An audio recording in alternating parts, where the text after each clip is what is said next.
जात आणि धर्माच्या पलीकडे जाऊन विस्थापितांची नेतृत्व समोर येत आहेत. खरं तर ही महाराष्ट्रासाठी अतिशय आनंदाची बाब आहे.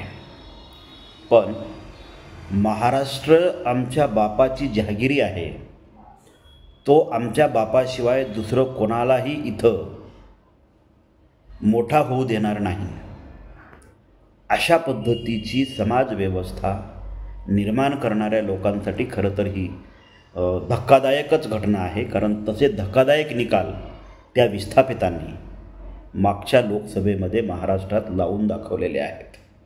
आणि ते विस्थापित म्हणजे मी पुन्हा पुन्हा नव्याने सांगायची गरज नाही, तर ते विस्थापित म्हणजे विस्थापित मराठे आहेत. आता विस्थापित मराठे, विस्थापित मुस्लिम, विस्थापित बौद्ध, प्रत्येक जात आणि धर्म समुदायातील विस्थापित लोकांनी जर एकत्र आलं तर प्रस्थापितांनी हे जे सत्तेचे बुरुज बांधून ठेवलेत ना, यांना बारूद लावून उडवून द्यायला वेळ लागणार नाही. त्यासाठी प्रस्थापित एकत्र येत आहेत. हा एक अतिशय आनंदाची बाब आहे. अतिशय महत्त्वाची बाब म्हणजे दुसरी अशी की बौद्धांमध्ये अनंत सामाजिक संघटना आहेत, असंख्य आहेत. त्या आपण मोजू सुद्धा शकत नाही, इतक्या घराघरामध्ये संघटना आहेत. बायको उपाध्यक्ष, नवरा अध्यक्ष, पोरग सचिव, आणि तो त्यांचा एक धंदा होऊन बसलेला आहे. पण मुळात ज्या सामाजिक संघटना उभ्या केल्या जातात ह्या फक्त एक उदरनिर्वाहाचं साधन म्हणून बनू पाहत आहेत. मग त्या सामाजिक संघटनेच्या बॅनरखाली स्थानिक लेवलचं एक्स्ट्रॉशन असेल, गुन्हेगारी असेल, खून खराबे असतील किंवा अवैध धंदे असतील, असे धंदे चालवण्यासाठी खरं तर बौद्धांच्या सामाजिक संस्था सध्या तरी महाराष्ट्रामध्ये आग्रही आहेत.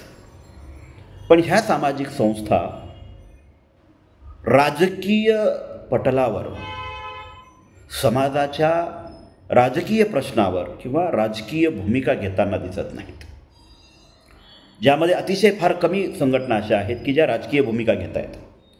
मध्येच काल परवा राजरत्न आंबेडकरांनी राजकीय भूमिका त्यांची पब्लिश केली. ही आनंदाची बाब आहे. खरं तर भलेही विस्थापितांच्या मागून पुढून मिरच्या लागल्या असतील, पण त्यांना मागून पुढून मिरच्या लावणं पण गरजेचं आहे. कारण मागच्या 60 वर्षामध्ये बाबासाहेब आंबेडकरांच्या नावानं चळवळी चालवतो असं म्हणणाऱ्या नेत्यांनी 60 वर्षामध्ये एकही भविष्यातील नेता निर्माण करू नये, यापेक्षा दुसरी शोकांतिका कुठली असू शकत नाही. कुठल्याही राजकीय आणि सामाजिक चळवळीला जर योग्य वारसदार मिळाला नाही तर त्या राजकीय आणि सामाजिक चळवळीचं जे भविष्य आहे हे उद्ध्वस्त झाल्याशिवाय राहत नाही. बाबासाहेब आंबेडकरांच्या चळवळीमध्ये सुद्धा वारसदार निर्माण झाले, राजकीय चळवळ चालवण्यासाठी वारसदार निर्माण झाले. पण एकमेकाच्या द्वेषीपणामुळं, एकमेकाच्या उणीधुनी काढण्यामुळं बाबासाहेब आंबेडकरांच्या चळवळीचा जो राजकीय अजेंडा होता तो राजकीय अजेंडा लयास गेला. वर्तमान परिस्थितीमध्ये पाहता वर्तमानातील बौद्धांमधील जे प्रस्थापित नेते आहेत हे लोकांच्या मूळ समस्यांवर बोलायला तयार नाहीत. लोकांच्या पोटाच्या प्रश्नावर बोलायला तयार नाहीत, नोटाच्या प्रश्नावर बोलायला तयार नाहीत. त्यांना फक्त यांची होट पाहिजेत. होटाच्या प्रश्नावर मात्र ते नक्कीच बोलत आहेत. कारण होटाच्या प्रश्नावर बोलण्यासाठी त्यांना प्रस्थापितांकडून रसद पुरवली जाते आणि त्यांची प्रश्न सुटतात, पण समाजाची प्रश्न सुटत नाहीत. बौद्धांची प्रश्न घेऊन मराठा समाजासारखं एखादं फार मोठं आंदोलन उभं राहण्याची गरज आहे. आणि ती आंदोलन उभं करण्याची क्षमता महाराष्ट्रामधल्या तरुणामध्ये आहे, पण त्या तरुणाला संधीच मिळत नाही. संधी मिळूच दिली जात नाही. आणि ज्यांना संधी दिली जाती ती फक्त गाढव समाजाच्या बोकांडी बसवली जातात. त्यामुळं दीपक केदार असेल, राजरत्न आंबेडकर असतील, यांना स्वतःची संधी निर्माण करावी लागलेली आहे. संधीसुद्धा स्वतःसाठी निर्माण करावी लागलेली आहे त्यांना. त्यामुळं प्रस्थापितांची नेतृत्व म्हणून मराठा नेतृत्वासारखं, मनोज जरांगेंसारखं राजरत्न आंबेडकर आणि दीपक केदार पुढे येत आहेत. खरं तर दीपक केदार आणि राजरत्न आंबेडकर यांचं राजकीय पटलावर अभिनंदनच केलं पाहिजे. कारण आता आपल्यातल्या विस्थापित नेत्यांमध्ये तो दम राहिला नाही की ते एखादी विधानसभा निवडून आणू शकतील. ते फक्त लोकांना मूर्ख बनवून BJP किंवा अन्य पक्षांचं भलं करू शकतील, पण आपल्यातला एकही उमेदवार ते निवडून आणू शकत नाहीत. त्यामुळे समाजाने बौद्धांमधल्या विस्थापित नेत्यांना, मग ते जातीचे असोत, धर्माचे असोत, लिंगाचे असोत की रक्तवंशाचे असोत, यांच्यापासून आता थोडं लांब राहणं काळाची गरज आहे. मतदान हा आपला सर्वात मोठा अधिकार आहे. तो लोकशाहीचा श्वास आहे आणि आपला सुद्धा श्वास आहे. आपण आपल्या लोकशाहीचा आणि आपला श्वास कुणाच्या हातामध्ये द्यायचा? जो आपल्याला मारून टाकणार आहे त्याच्या हातात द्यायचा का जो आपल्याला जीवदान देणार आहे त्याच्या हातात द्यायचा? हे ठरवण्याचं स्वातंत्र्य भारताच्या राज्यघटनाकारांनी लोकांना दिलेलं आहे.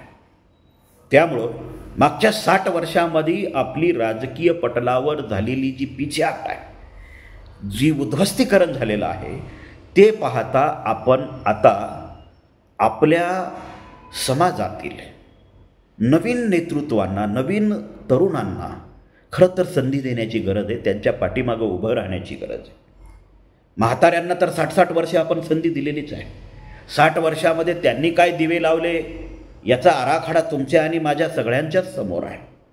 नुसतं काँग्रेसवर टीका करणं, BJPवर टीका करायचं, RSSवर टीका करायचं आणि साधा उमेदवारसुद्धा एक निवडून आणायचा नाही, अशा राजकारणामुळं खरं तर वाटोळं आपलंच झालेलं आहे.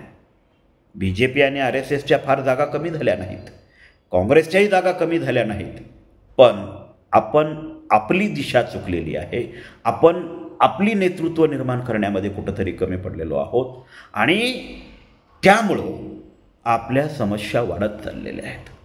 खरं तर दीपक केदार असतील किंवा राजरत्न आंबेडकर असतील, या दोघांनी बौद्धांच्या समस्या घेऊन पुढं येणं फार गरजेचं आहे.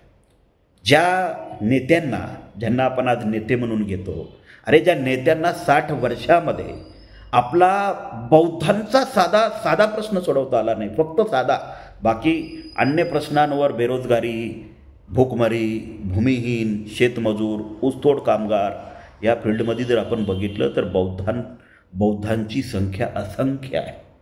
त्यावर तर काम करायचं सोडूनच द्या हो. बौद्धांची साधी बौद्ध म्हणून संविधानिक ओळख ज्या नेत्यांना 60 वर्षामध्ये तुम्हाला देता आली नाही, ते नेते भविष्यात तुम्हाला काय देणार आहेत? आजही 60 वर्ष झालं बाबासाहेब आंबेडकरांनी बौद्ध धम्माची दीक्षा घेऊन बौद्धांना महार म्हणून जातीची सर्टिफिकेट काढावे लागतात. हा बाबासाहेब आंबेडकरांचा दोष नाही, तर हा या प्रस्थापित नेत्यांचा दोष आहे, ज्या समाजाचं फक्त मतदान घेऊन मोठे झाले, त्या लोकांना समाजाचा साधा ओळखीचा प्रश्न सोडवता आला नाही. माझी ओळख काय याचा प्रश्न सोडवता आला नाही. त्यांना दुसऱ्याची ओळख सांगण्याची गरज, दुसऱ्याची ओळख सांगण्यामध्येच त्यांची जिंदगी गेली. कोण OBC, कोण VJNT, कोण वंचित, कोण उपेक्षित, होय ना, कोण आदिवासी, हे सांगण्यामध्ये ज्यांची या सगळ्या जिंदग्या गेल्यात. पण याच्यामध्ये प्रॉब्लेम असा होतोय की लढा वंचितांचा उभारला जातोय, पण money power, man power, muscle power बौद्धांचा इन्व्हेस्ट केला जातोय, ज्यामधून बौद्धांचं काहीच भलं होत नाही, जे मागच्या 60 वर्षात झालं नाही.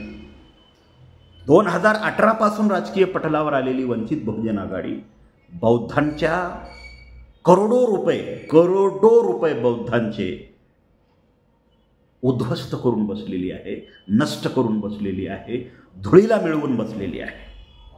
करोडो रुपये बौद्धांनी दिली, लाखो मतं घेऊन, करोडो रुपये या समाजाने खर्च केलेत उमेदवारांवर, पक्षासाठी, संघटनांसाठी, संस्थांसाठी, प्रचारासाठी.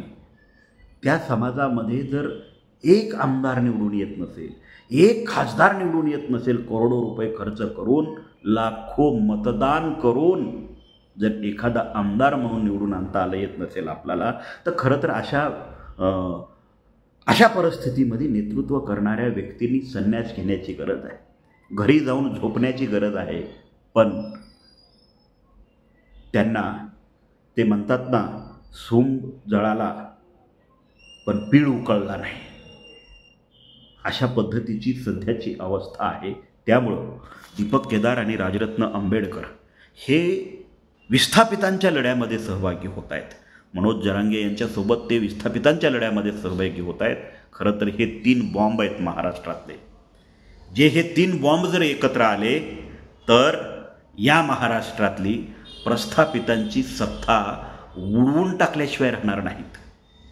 त्यामुळं प्रथमतः ज्या पद्धतीनं मराठा समाजाच्या आरक्षणाचा मुद्दा आज मनोज जरांगे पाटलांनी केंद्रस्थानी आणून ठेवलेला आहे, राज्याच्या आणि देशाच्या सुद्धा, तशाच पद्धतीनं राजरत्न आंबेडकर आणि दीपक केदार या दोघांनी मिळून इतर समाजांच्या समस्या शोधत बसण्यापेक्षा फक्त बौद्धांचाच लढा उभारून, मी तुम्हाला कालही सांगत होतो आणि आजही सांगतो, तुम्ही कुठल्याही मतदारसंघामध्ये आणि कधीही जर उभा राहिलात तर तुम्ही जर मनोज जरांगे पाटलांसोबत गेलात तर मराठी लोक तुम्हाला मतदान करतील, ही बाब लक्षात घ्या. कारण मराठ्यांमध्ये आता तेवढं परिवर्तन झालेलं आहे. ते हे स्वीकारायला लागलेले आहेत की आता आपल्याला प्रस्थापितांचा जर लढा उभा करायचा असेल तर बौद्धांना सोबत घेतल्याशिवाय किंवा मुस्लिमांना सोबत घेतल्याशिवाय तो उभा करता येणार नाही. त्यामुळं मराठे आपल्याला मतदान करतील किंवा मुस्लिमांना तुम्ही सोबत घेतला तर मुस्लिमसुद्धा तुम्हाला मतदान करतील. त्यामुळं तुम्ही बौद्धांच्या मूळ प्रश्नांवर आवाज उठवा, तुम्ही बौद्धांचा नेता व्हा. कारण बौद्धांचं जे मतदान आज कुजवलं जात आहे, वंचित बहुजन आघाडीच्या माध्यमातून बौद्धांचं जे मतदान आज कुजवलं जातं आहे, जे कुजलं जातं आहे, या मतदानाला पर्यायी नेता हवा आहे. आज वंचित बहुजन आघाडीला पॅरलल नेता नाही आहे, म्हणून लोक वंचित बहुजन आघाडीला मतदान करत आहेत.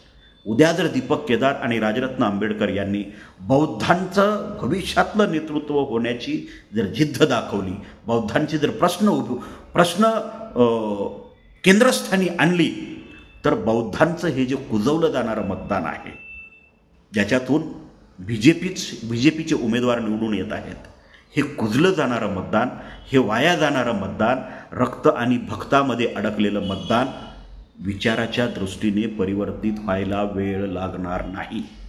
मागच्या लोकसभेमध्ये बऱ्याचशा मोठ्या प्रमाणामध्ये रक्त आणि भक्तामध्ये अडकलेलं मतदान बाहेर निघालेलं आहे.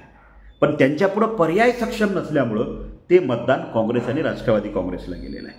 त्यामुळं जर दीपक केदार आणि राजरत्न आंबेडकर यांच्या माध्यमातून बौद्धांना सक्षम आणि पॉलिटिकली मॅच्युअर, त्यांच्या प्रश्नांची जाण असणारा, त्यांच्या प्रश्नावर आवाज उठवणारा, नुसताच आवाज उठवून जमणार नाही तर त्यांची प्रश्न सोडवणारा जर नेता एखादा पुढं आला तर वंचितांचं मतदान जे आहे ते 0 होईल आणि हे मतदान तुमच्या मागे लागेल, जेणेकरून तुम्हाला राज्याच्या विधिमंडळांमध्ये जायला सपोर्ट होईल.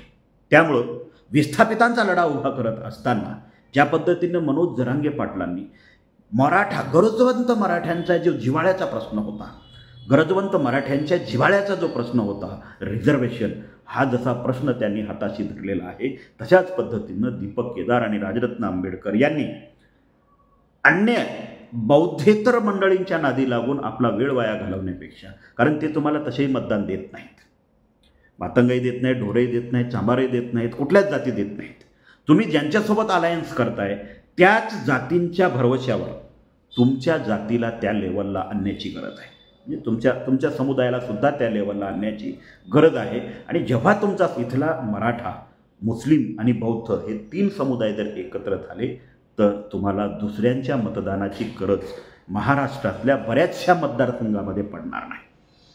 त्यामुळे तसे मतदारसंघ शोधावे लागतील की ज्या मतदारसंघामध्ये मराठा, बौद्ध आणि मुस्लिम ह्या तिघांची व्होट बँक काय आहे आणि त्या अनुषंगाने मग तिथं मराठा उमेदवार द्यायचा, मुस्लिम उमेदवार द्यायचा का बौद्ध उमेदवार द्यायचा, अशा पद्धतीचं नियोजन करून जर मनोज जरांगे पाटील, राजरत्न आंबेडकर आणि दीपक केदार यांनी येणाऱ्या विधानसभा जर निवडणुका लढल्या तर राज्याचं चित्र वेगळं असेल आणि ते चित्र निर्माण करण्याची धमक या 3 विस्थापित नेत्यांमध्ये भविष्यामध्ये दिसत आहे.